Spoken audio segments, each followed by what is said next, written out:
नमस्कार दोस्तों, मैं हूँ अर्चना प्रजापति एडवोकेट। हमारे channel AP legal information in Hindi में आपका स्वागत है। तो आज का टॉपिक मेरा यही होने वाला है, अपने ज़मीन की पैमाइश कैसे कराएं।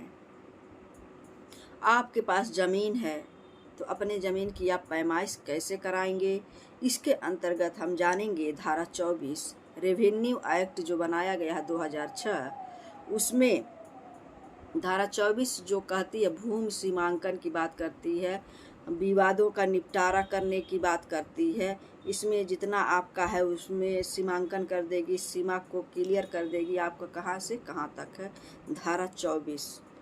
तो इसकी प्रक्रिया पूरी हम जानेंगे और अपनी ज़मीन की पैमाइश आप कैसे करा सकते हैं, किसके द्वारा होता है, कितने दिनों में होता है। वैसे तो सिविल मामला बहुत दिनों तक चलता है, आसान प्रक्रिया नहीं होती है अपनी ज़मीन की पैमाइश कराना। डेट पर डेट और तारीख पर तारीख आपको लेना होगा, थोड़ा मेहनत करना होगा, तो सुनवाई होगी और आपका पैमाइश हो जाएगा। तो आज की वीडियो जो है बहुत महत्वपूर्ण होने वाला है, स्किप नहीं करना है। थोड़ा लंबा हो सकता है वीडियो, लेकिन बहुत ही जानकारी भरा वीडियो है। दोस्तों, एक चैनल हमारा और चलता है जिसका नाम है एपी शॉर्ट्स गैलरी। 1 मिनट की वीडियो देखने के लिए उसको भी आप लाइक शेयर सब्सक्राइब कर लीजिएगा, और इसको भी आप जो लॉन्ग वीडियो हमारा एपी लीगल इन्फॉर्मेशन हिंदी के नाम से चल रहा है, इसको भी आप like share subscribe all button click कर लीजिएगा, क्योंकि ऐसे ही कंटेंट हमारे चैनल के माध्यम से आप तक पहुंच रहा है और पहुंचता रहता है, जिससे आप लाभ लेते हैं। और वीडियो अच्छी लगी और सजेशन भी आप दे सकते हैं कमेंट बॉक्स में, मैडम इस पर वीडियो बनाया जाए जिससे लोगों को जानकारी हो सके, तो मैं कोशिश करूंगी उस पर भी वीडियो आप तक शेयर करने के लिए, बनाने के लिए। तो चलिए जानते हैं ज़मीन की पैमाइश कैसे कराएं।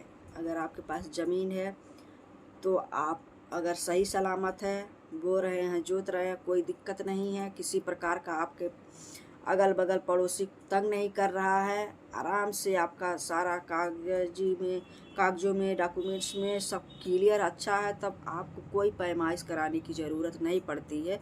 लेकिन पैमाइश कराने के पीछे का मकसद हम जानते हैं। पैमाइश क्यों कराना आप चाहते हैं, क्यों कराया जाए, तो कमियां क्या है कि हमको पैमाइश कराने की आवश्यकता पड़ी। तो सबसे पहले हम जानेंगे कि सबसे बड़ा जो भूमि विवाद होता है वह सीमा संबंधी विवाद होता है, मेड़ संबंधी विवाद होता है, हमको कम ज़मीन मिला है इसकी विवाद होता है, जर जोरू ज़मीन, ये बहुत ही विवाद के जड़ होते हैं। और इसमें बहुत सभी लोग फंसे रहते हैं, कहीं ना कहीं 1 इंच के लिए, 1 फीट के लिए, 4 इंच के लिए भी लड़ाई झगड़ा, कोर्ट कचहरी तक चले जाते हैं लोग। मतलब संतोष नहीं होता, किसी के नाम पर कोई धोखाधड़ी कर लिया, किसी के नाम पर कोई ज़मीन लिखवा लिया, ऐसा हो रहा है समाज में, देखा जा रहा है, हम लोग डेली फेस कर रहे हैं इस चीज़ से।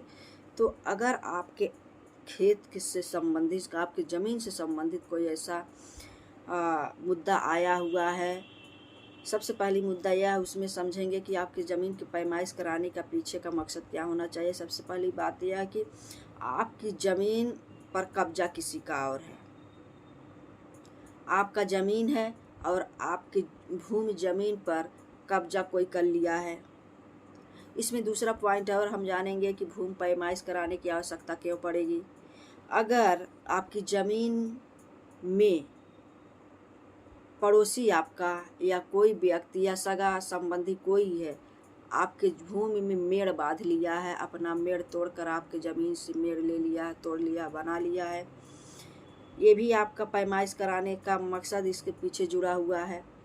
तीसरा पॉइंट इसमें हम बता रहे हैं, तीसरा पॉइंट क्या होगा, कागज़ पर नाम है आपका, लेकिन कब्जा किसी और के अंदर है, किसी और के अंदर वह कब्जा है, जो कि डॉक्यूमेंट्स में नाम आपका है।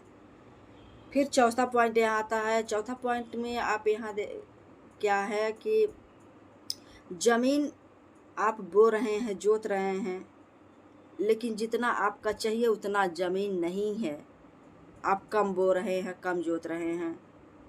तो ये सारी समस्या अगर आती है, या जो चौहद्दी है आपका, चारों कोना बराबर नहीं है, जो कि सबका बराबर है, कोई अगला और आपके खेत के अंदर दाखिल हो गया, घुस गया है, ज़्यादा तिरछा टेढ़ा मेढ़ा बना लिया है, यानी आपकी ज़मीन हर तरह से संकट में है। जितना आपका रकबा होना चाहिए उतना रकबा नहीं है, जितना गाटा संख्या होना चाहिए उतना गाटा संख्या नहीं है। किस नंबर में आप बो रहे हैं, जोत रहे हैं, वह नंबर कोई और इस्तेमाल कर रहा है और दूसरे नंबर में आपका पड़ गया है। तो ये सारी समस्या जब आएगी आप, तो वहाँ आप पैमाइश के लिए निश्चित तौर से जाएंगे कि ज़मीन की पैमाइश हो जाए, जो कि हमारा सारा लीगल कानून तरीके से सारा डॉक्यूमेंट्स में हमारा गाटा संख्या ये है, खसरा खतौनी जो भी है सब कुछ सही है। आपने खसरा खतौनी निकाल लिया है कि हमारा इतना गाटा संख्या, इतना रकबा है, हमारे अगल बगल कौन है, हमारा कितना ज़मीन होना चाहिए, कितना ज़मीन है, हम कहाँ हैं कहाँ नहीं है, किस में अधिक है, किस में मेरे में अधिक है या हमारा किसी में अधिक है। तो ये सब देखने के लिए आपको पैमाइश कराना होगा धारा 24 के अंतर्गत। तो ये सारी कंडीशन अगर आपकी ज़मीन में आती है तो आप शौक से और लीगली तरीके से आप पैमाइश अपनी ज़मीन की करा सकते हैं। मौके पर आपकी ज़मीन कितना है ये सारी बात आप वहाँ दिखा सकते हैं, बता सकते हैं। तो पैमाइश कराने के लिए अगर आप कानूनी प्रक्रिया में जाते हैं, पैमाइश कैसे कराया जाता है, तो सबसे बड़ी बात यह है कि हमने आपको बताया कि ये सारी कंडीशन आपके अंदर है। अगर आपकी ज़मीन के अंदर है, जितना आपको चाहिए उतना नहीं है, तो आप पैमाइश के लिए ही जाएं, नहीं तो कोई भी बात आपका क्लियर नहीं होगा। हमारा है कहाँ, हम वो जोत रहे हैं, हम कैसे खा रहे हैं, कैसे पी रहे हैं। उसके बाद से अगर आप चाहते हैं कि अपनी भूमि पर आप कब्जा चाहते हैं, कब्जा प्राप्त करना चाहते हैं कि हमारा जहाँ है गाटा संख्या, रकबा संख्या या जितना हमारा कब्जा है, जितना हमारा ज़मीन हमारे नक्शे में है या हमारे कागज़ में हमको उतना मिलना चाहिए, किसका मेल हमारे में उसका उसको ढा कर हम अपना बरकरार रखें, ये सब चाहते हैं तो उसकी प्रक्रिया में आपको जाना होगा। तो आइए चलते हैं, प्रक्रिया जान लेते हैं। प्रक्रिया में अगर ज़मीन पर आपका कुछ भी कब्जा नहीं है तो उस व्यक्ति से आप बात करें जो आपका ज़मीन कब्जा किया हुआ है, उस व्यक्ति से आप बात करें कि ये हमारा ज़मीन है, हमारे पास डॉक्यूमेंट्स है, हमने इसको लिखवाया है, लीगल तरीके से हम इसके वारिस हैं और आप हमारे ज़मीन में कब्जा कर रहे हैं, गाटा संख्या मेरा ये है। फला व्यक्ति अपनी खतौनी आप बढ़िया से निकलवा लें कि आपका पड़ कहाँ रहा, रकबा कितना है, गाटा संख्या कितना है। अपने ज़मीन के बारे में आप अवश्य जानें कि हमारा ज़मीन इस गाटे संख्या में है, इतना हमारा गाटा संख्या है और वहाँ आप काबिज हैं या नहीं है। ये तो जानना अति आवश्यक है, महत्वपूर्ण है कि आप अपनी ज़मीन के बारे में पहले जानें कि हमारा ज़मीन है कहाँ। आपको हमने बताया कि आपने प्रार्थना पत्र दिया, आवेदन किया, उप जिलाधिकारी के नाम से आपने दिया। उप जिलाधिकारी न्यायालय में यह देना होता है। वहाँ के जो संबंधित अधिकारी होते हैं, संबंधित अधिकारी आपका प्रार्थना पत्र जब प्राप्त कर लेते हैं उसको रजिस्टर्ड करते हैं, रजिस्टर में चढ़ाते हैं और वह जो प्रार्थना पत्र है वह उप जिलाधिकारी को क्या करते हैं, उनके समक्ष पेश करते हैं और आदेश प्रस्तुत करने का मतलब निवेदन करते हैं कि आदेश दिया जाए, इस पर कार्रवाई किया जाए। ऐसा आवेदन पत्र मिला हुआ है ज़मीन से संबंधित। तो वहाँ क्या होगा, उप जिलाधिकारी प्रारंभिक पैमाइश का सर्वे का आदेश क्या करेंगे, पारित करेंगे। उप जिलाधिकारी के पास जाएगा तो उन्होंने क्या किया, कानूनगो जिसको आप कहते हैं रजिस्ट्रार, सब रजिस्ट्रार कानूनगो के पास वह मैटर भेजते हैं और एक तारीख कहते हैं, एक तारीख दीजिए और सभी पक्षकार को नोटिस भेजिए कि फला डेट को हम लोग इस ज़मीन से संबंधित आवेदन पत्र मिला हुआ है, हम लोग आ रहे हैं ज़मीन की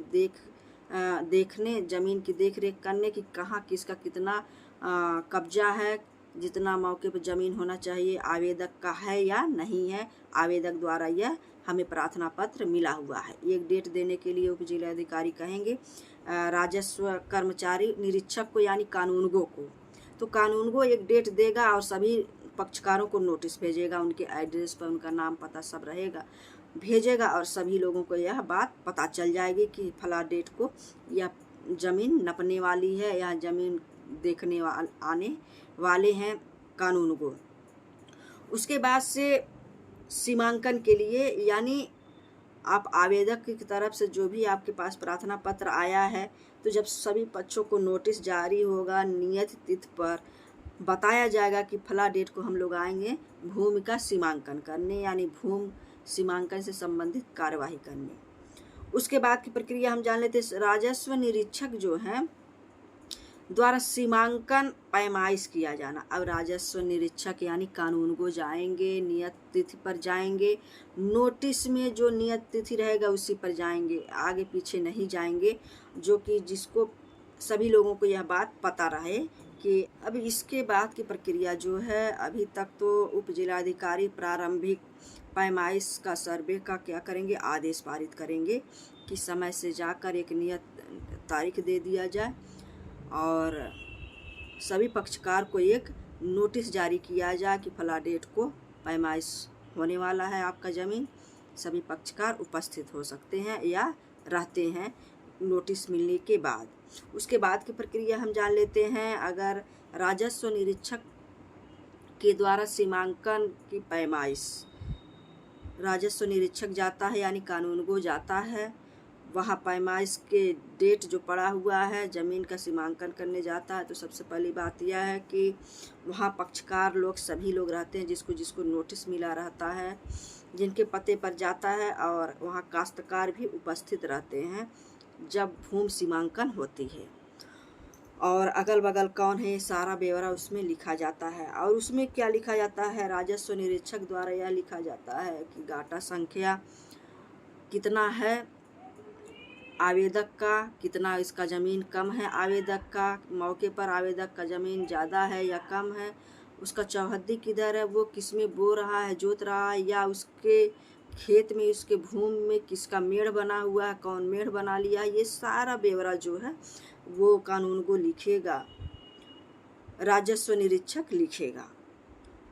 वह लिख कर क्या करेगा, लिख कर अपनी डायरी में नोट करेगा, और वह जो है वहाँ जो भी उपस्थित रहेंगे काश्तकार या जो पक्षकार रहेंगे अगल बगल, जो भी उस भूमि में अपना जोते हैं बोते हैं, उनका क्या करेंगे, सब सिग्नेचर करवाएंगे, दस्तखत करवाएंगे, सभी का दस्तखत रहेगा। अगर उस पक्षकार में कोई कहता है कि नहीं ये गलत है, चाहे कोई भी आपत्ति उठाता है, कोई आवाज़ उठाता है ऐसा नहीं, तो उसका भी नाम वहाँ लिखा जाएगा, इन्होंने ऐसा कहा है, इस मामले में आवेदक का यहाँ है कि नहीं है, आवेदक को बोला है कि गलत है कि सही है, जो भी कुछ है वहाँ वह लिखेगा, कोई भी आपत्ति करेगा तो उसमें लिखेगा। उसके बाद पक्षकार अगर उसमें कोई आपत्ति करता है तो उस पर कार्रवाई भी की जा सकती है। अब राजस्व निरीक्षक द्वारा रकबा गाटा, और उसमें रकबा गाटा चौहद्दी का सीमांकन करके सब लिखा जाएगा। जब लिखा जाएगा आवेदक कहाँ है, आवेदक का ज़मीन कहाँ है, आवेदक कितना जोत बो रहा है, और आवेदक का मौके पर ज़मीन कितना है, सारा ब्यौरा उसमें लिखा जाएगा। और कोई भी पक्षकार उसमें टीका टिप्पणी करता उसका भी नाम लिखा जाएगा। और आवेदक का ज़मीन जिसमें अधिक है और अगला बो रहा है, जोत रहा है, तो उसका नाम पता नोट किया जाएगा, उसको नोटिस भेजने के लिए आप आवेदक का ज़मीन बो रहे हैं, जोत रहे हैं, जो कि आपका इतना ही बनता है। तो ये सारी बात वहाँ कानून को लिखेगा, लेखपाल लिखेगा, पटवारी जिसको कहते हैं आप, वो लिखेगा। और यह राजस्व निरीक्षक के सीमांकन की कार्यवाही।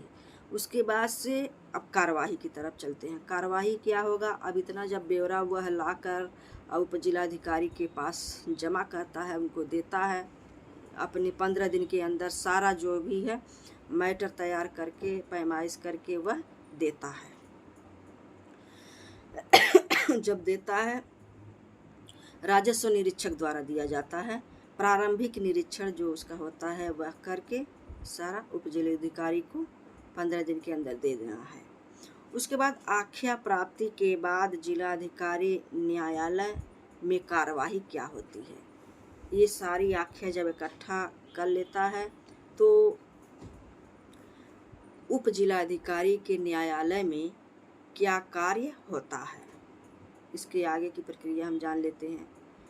न्यायालय द्वारा प्रभावित पक्षों को नोटिस जारी किया जाएगा। उसके बाद एक तिथि दिया जाएगा और जारी किया जाएगा कि पक्षकारों को कोई अगर आपत्ति है, जिसको नोटिस मिला था वह आकर आपत्ति कर सकता है, नहीं ये गलत बात है, या कोई भी आपत्ति उठाकर वो कर सकता है जो गलत हो, तो वह उनको एक तारीख दिया जाता है सभी पक्षकार को नोटिस भेजकर कि आप आपत्ति कर सकते हैं। आपत्ति अगर कोई नहीं करता है, उसके आगे की कार्यवाही जो है राजस्व संहिता 2006 की जो धारा 24 के अंतर्गत भूमि सीमांकन की बात किया गया है, तो उसके अनुसार जो उप जिलाधिकारी न्यायालय है उसमें सुनवाई होगा।